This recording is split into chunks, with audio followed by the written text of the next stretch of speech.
Armadas invisíveis.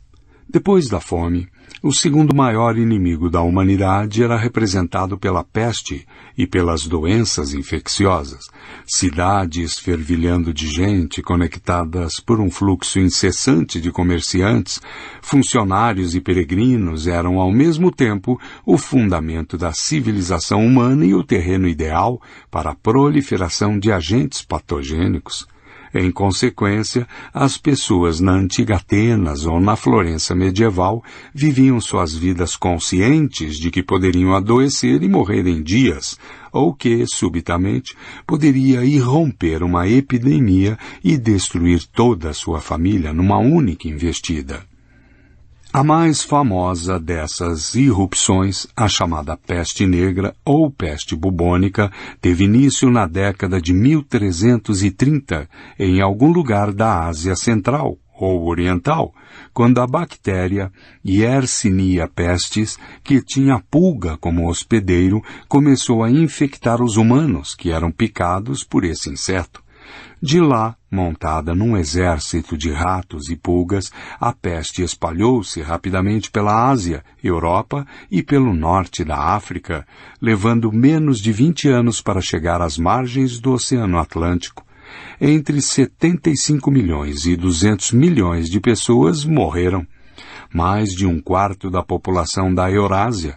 Na Inglaterra, 4 em cada 10 pessoas pereceram e a população caiu de 3,7 milhões antes da peste para 2,2 milhões depois dela. A cidade de Florença perdeu 50 mil de seus 100 mil habitantes. As autoridades eram completamente impotentes diante da calamidade. Além de organizar orações em massa e procissões, não tinham ideia de como interromper a propagação da epidemia, e muito menos de como curá-la. Até a era moderna, a culpa pela doença foi atribuída ao ar viciado, a demônios maliciosos ou a deuses raivosos. Não se suspeitava da existência de bactérias e de vírus. As pessoas acreditavam facilmente em anjos e fadas, mas não conseguiam imaginar que uma pulga minúscula ou uma simples gota d'água contivesse um exército completo de predadores mortais. A peste negra não foi um evento singular, nem mesmo a pior peste registrada na história. Epidemias mais calamitosas assolaram a América, a Austrália e as ilhas do Pacífico na sequência da chegada dos primeiros europeus. Exploradores e colonizadores, sem saberem, trouxeram consigo doenças infecciosas contra as quais os nativos não tinham imunidade. Como resultado, até 90% das populações locais morreram. Em 5 de março de 1520, uma pequena frota espanhola deixou a ilha de Cuba a caminho do México. Os navios levavam 900 soldados espanhóis, além de cavalos, armas de fogo e alguns escravos africanos. Um dos escravos, Francisco de Eguia, transportava uma carga muito mais mortal.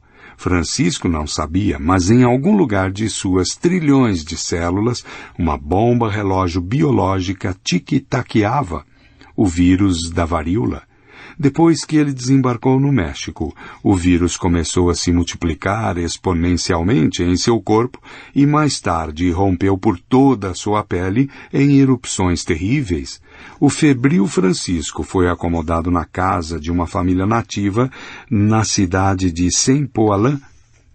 Ele infectou os membros da família, que por sua vez infectaram os vizinhos. Em 10 dias, Saint-Paulin virou um cemitério.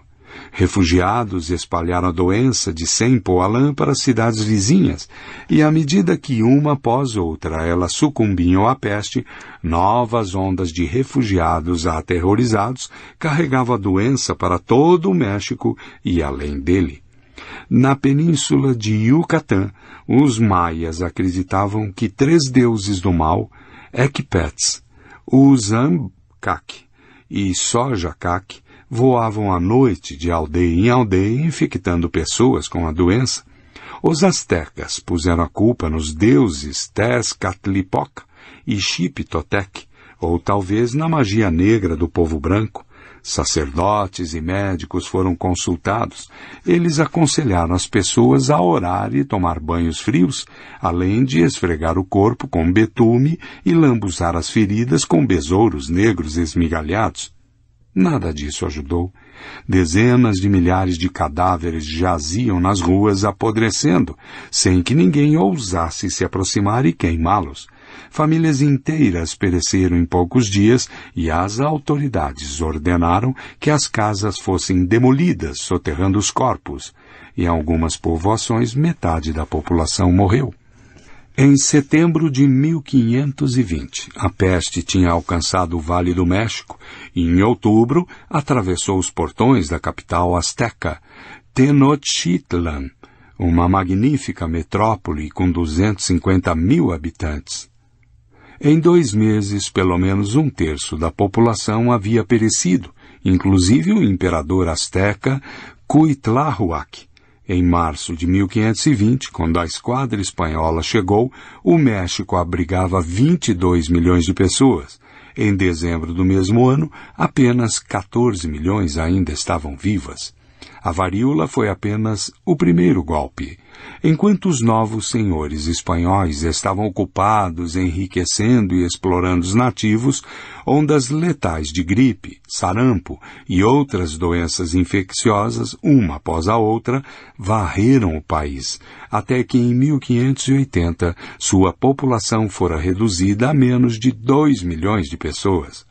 2 séculos mais tarde, em 18 de janeiro de 1778, o capitão James Cook, um explorador britânico, chegou ao Havaí.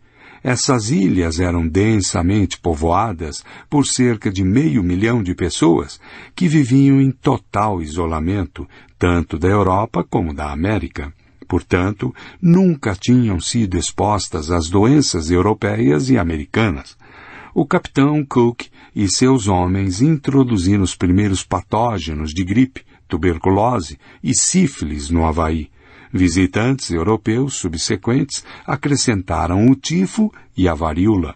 Em 1853, só restavam ali 70 mil sobreviventes. Epidemias continuaram a matar dezenas de milhões de pessoas em pleno século XX.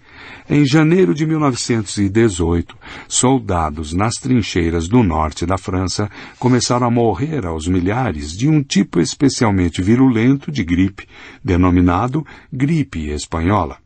A linha de frente da guerra era o ponto final da mais eficiente rede de suprimento global que o mundo tinha visto até então. Homens e munições jorravam da Grã-Bretanha, dos Estados Unidos, da Índia e da Austrália. O petróleo era enviado do Oriente Médio, grãos e carne chegavam da Argentina, a borracha vinha da Malásia e o cobre do Congo. Em troca, todos receberam a gripe espanhola. Em poucos meses, cerca de 500 milhões de pessoas, 1/3 da população global, foi infectado com o vírus. Na Índia, ele dizimou 5% da população, 15 milhões de pessoas. Na ilha do Tahiti, 14% dos habitantes morreram. Em Samoa, 20%. Nas minas de cobre do Congo, 1 em cada 5 trabalhadores pereceu. No total, a pandemia matou entre 50 milhões e 100 milhões de pessoas em menos de um ano. A Primeira Guerra Mundial matou 40 milhões de 1914 a 1918. Além desses tsunamis epidêmicos que atingiram o gênero humano a cada poucas décadas, houve ondas menores, porém mais regulares, de doenças infecciosas que todo ano matavam milhões. Crianças com baixa imunidade eram particularmente suscetíveis, daí a frequente designação de doenças infantis. Até o início do século XX, cerca de 1/3 das crianças morria de uma combinação de desnutrição e doença. Durante o último século, a humanidade ficou ainda mais vulnerável a epidemias graças à combinação de dois fatores: aumento da população e meios de transporte mais eficientes. Uma metrópole moderna como Tóquio ou Kinshasa oferece aos patógenos um terreno de caça mais rico do que a Florença medieval ou a Tenochtitlan de 1520. E a rede global de transporte é hoje mais eficiente do que em 1918. Um vírus espanhol pode chegar ao Congo ou ao Tahiti em menos de 24 horas. Seria de esperar, portanto, que vivêssemos num inferno epidemiológico com sucessivas pragas letais. No entanto, tanto a incidência como o impacto das epidemias decresceram dramaticamente nas últimas décadas. Particularmente, a mortalidade infantil global é a mais baixa de todos os tempos. Menos de 5% das crianças morrem antes de chegar à idade adulta. No mundo desenvolvido, a taxa é de menos de 1%. Esse milagre se deve às conquistas sem precedentes da medicina no século XX, que nos proveu de vacinas e antibióticos, com higiene e infraestrutura médica muito melhores. Por exemplo, uma campanha global de vacinação antivariólica foi tão bem sucedida que em 1979 a Organização Mundial da Saúde, OMS, declarou que a humanidade tinha vencido e que a varíola fora erradicada. Foi a primeira epidemia que os humanos conseguiram varrer da face da Terra. Em 1967, a varíola havia infectado 15 milhões de pessoas e matado 2 milhões.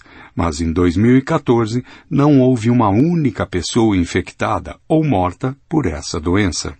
A vitória foi tão completa que a OMS já parou de promover a vacinação contra a varíola. De tempos em tempos, ficamos alarmados com a irrupção de uma nova praga potencial, com a Síndrome Respiratória Aguda Grave, na sigla em inglês SARS.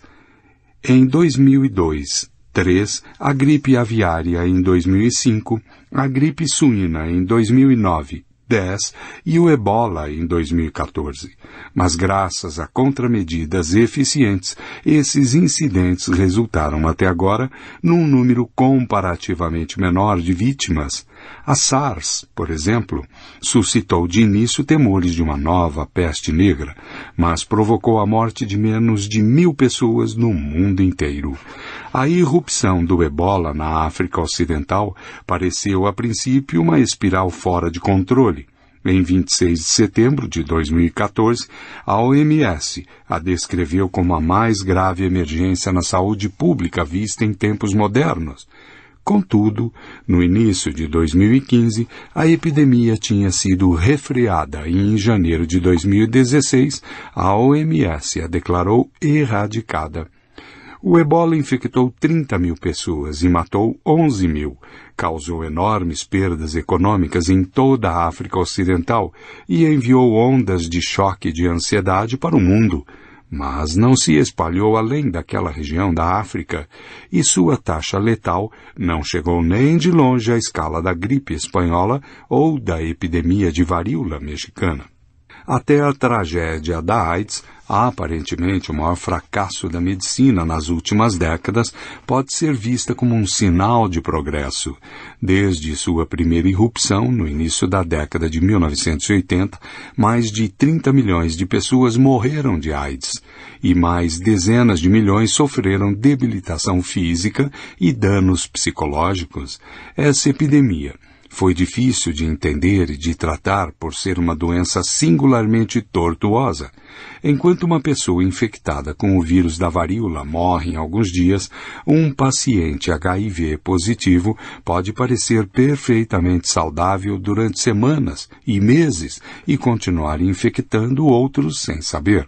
Além disso, o próprio vírus HIV não mata. Em vez disso, destrói o sistema imunológico e, em decorrência, expõe o paciente a inúmeras outras doenças. São as doenças secundárias que efetivamente matam as vítimas da AIDS. Em consequência, quando essa síndrome começou a se espalhar, foi especialmente difícil compreender o que estava acontecendo. Em 1981, quando 2 pacientes foram admitidos num hospital em Nova York, um ostensivamente morrendo de pneumonia e o outro de câncer, nada evidenciava que ambos eram vítimas do vírus HIV, que pode tê-los infectado com meses, até mesmo anos de antecedência. No entanto, apesar dessas dificuldades, depois que a comunidade médica tomou ciência do novo e misterioso mal, só levou 2 anos para que os cientistas o identificassem, compreendessem como o vírus se disseminava e sugerissem meios efetivos de desacelerar a epidemia. Mais de 10 anos e novos medicamentos fizeram com que a AIDS se transformasse, passando de uma sentença de morte para uma condição crônica, ao menos para aqueles saudáveis o bastante para serem tratados. O que teria acontecido se a AIDS tivesse eclodido em 1581 e não em 1981? Muito provavelmente ninguém naquela época teria imaginado o que causava a epidemia, como se transmitia de uma pessoa a outra, ou como poderia ser detida, muito menos como curá-la. Em tais condições, essa síndrome poderia ter matado proporções muito maiores da raça humana, igualando e talvez até superando a peste negra. Apesar do horrendo dano causado pela AIDS e a despeito dos milhões que morrem a cada ano de doenças infecciosas há muito estabelecidas, como a malária, as epidemias representam uma ameaça muito menor à saúde do homem do que representaram no milênio anterior. A imensa maioria das pessoas morre de enfermidades não infecciosas, como o câncer e doenças cardiovasculares, ou simplesmente de velhice. A propósito, o câncer e as doenças cardiovasculares não são, é claro, doenças novas. Elas remontam à antiguidade. No passado, contudo, era relativamente reduzido o número de pessoas que viviam tempo bastante para morrer por causa delas. Muitos temem que essa vitória seja apenas temporária e que algum primo desconhecido da peste negra esteja nos aguardando na próxima esquina. Ninguém pode assegurar que pragas não tornarão a acontecer, mas há boas razões para acreditar que, na corrida armamentista entre médicos e germes, os médicos estão na frente. Novas doenças infecciosas estão aparecendo, principalmente, como resultado de mutações eventuais nos genomas dos patógenos. Essas mutações permitem que os patógenos pulem dos animais para os humanos, superem o sistema imunológico humano ou resistam a medicamentos como os antibióticos. É provável que no presente as mutações ocorram e se propaguem mais rapidamente do que no passado em face do impacto do homem sobre o meio ambiente. Mas na corrida contra a medicina, os patógenos, em última análise, dependem da mão cega da sorte. Do outro lado, os médicos contam mais do que meramente com a sorte. Ainda que a ciência tenha uma dívida enorme com acasos felizes, não se trata simplesmente de jogar diferentes substâncias químicas num tubo de ensaio, na esperança de que daí saia um novo medicamento. Ano após ano, os médicos acumulam mais e melhores conhecimentos que utilizam para conceber e projetar medicamentos e tratamentos eficazes. Em consequência, embora não se tenha dúvida de que em 2050 vamos ter de enfrentar germes muito mais resistentes, a medicina naquele ano estará capacitada a lidar com eles com mais eficiência do que hoje. Em 2015, os médicos anunciaram a descoberta de um tipo novo de antibiótico, a teixobactina, ao qual as bactérias ainda não têm resistência. Alguns estudiosos acreditam que a teixobactina pode ser um aliado na luta contra germes superresistentes. Os cientistas também estão desenvolvendo novos e revolucionários tratamentos, que funcionam de modo radicalmente diferente de quaisquer outros que os precederam. Por exemplo, alguns laboratórios de pesquisa já trabalham com nanorobôs que um dia poderão navegar em sua corrente sanguínea, identificar doenças e eliminar patógenos e células cancerosas. Micro-organismos podem ter 4 bilhões de anos de experiência acumulada lutando contra inimigos orgânicos, mas sua experiência é nula no combate a predadores biônicos.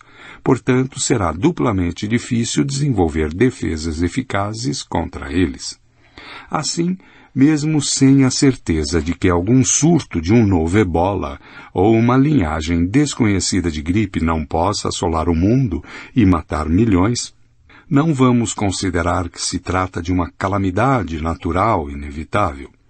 Ao contrário, vejamos nisso uma indesculpável falha humana e peçamos as cabeças dos responsáveis. No fim do verão de 2014, durante algumas semanas terríveis, pareceu que o ebola estava levando a melhor sobre as autoridades encarregadas da saúde global. Foi quando se criaram apressadamente comitês de investigação. Um relatório inicial publicado em 18 de outubro de 2014 criticava a OMS por ter reagido de maneira insatisfatória à eclosão do vírus. A culpa pela epidemia recaiu sobre a corrupção e a ineficiência do ramo africano dessa agência de saúde. Mais críticas foram dirigidas à comunidade internacional como um todo por não ter reagido com rapidez e energia suficientes. Essas críticas partem da premissa de que a humanidade dispõe do conhecimento e dos instrumentos de prevenção. Se mesmo assim uma epidemia sai do controle, isso se deve mais à incompetência humana do que à ira divina. Da mesma forma, o fato de que a AIDS continuou a infectar e matar milhões na África subsaariana, anos após os médicos terem compreendido seus mecanismos, é corretamente considerado um resultado de falhas humanas, e não de um destino cruel. Assim, na luta contra calamidades naturais como a AIDS e o ebola, a balança pende em favor da humanidade. Mas e quanto aos perigos inerentes à natureza humana? A biotecnologia nos capacita a derrotar bactérias e vírus, porém, simultaneamente faz com que os próprios seres humanos se tornem uma ameaça sem precedentes. As mesmas ferramentas que capacitam médicos a identificar e curar rapidamente doenças novas podem também capacitar exércitos e terroristas a arquitetar doenças ainda mais terríveis e patógenos apocalípticos. Portanto, as grandes epidemias vão continuar a pôr a humanidade em perigo no futuro, se, e somente se, a própria humanidade, ao criar a serviço de alguma ideologia brutal, a era na qual a humanidade se via impotente diante de epidemias naturais provavelmente chegou ao fim, mas ainda poderemos ter saudades dela.